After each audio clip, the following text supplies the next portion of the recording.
మట్టిని కలిపితే ఇటుకగా మారుతుంది. ఇటుకలన్నీ కలిస్తే గోడలా మారుతుంది. గోడలన్నీ కలిస్తే భవనంలా మారుతుంది. ప్రాణం లేని వాటికున్న ఐక్యత జీవమున్న మనిషికి లేదు. అందంగా లేదని భార్యని, అర్థం చేసుకోవడం లేదని భర్తని, నీకు అండగా ఉండడం లేదని తమ్ముణ్ణి, అహంకారం చూపుతున్నాడని అన్నని, ఆస్తి పంచివ్వడం లేదని తల్లిదండ్రుల్ని, అవసరానికి పనికి రావడం లేదని అక్కా చెల్లెళ్ళని, అవసరానికి వాడుకున్నాడని స్నేహితుల్ని, ఇలా అందర్నీ వదులుకుని వెళ్తుంటే చివరకు ఏదో ఒకరోజు మనం ఈ ప్రపంచాన్ని కూడా వదిలేయాల్సి వస్తుంది. సంవత్సరాల తరబడి నీళ్లలోనే ఉన్నప్పటికీ రాయి మెత్తపడదు. అలాగే ఎన్ని కష్టాలు చుట్టుముట్టినా ఉత్తముడు ఆత్మవిశ్వాసం కోల్పోడు. దెబ్బలు తిన్న రాయి అందమైన విగ్రహంగా మారుతుంది.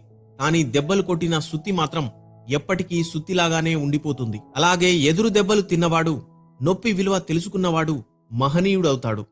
ఇతరులను ఇబ్బంది పెట్టేవాడు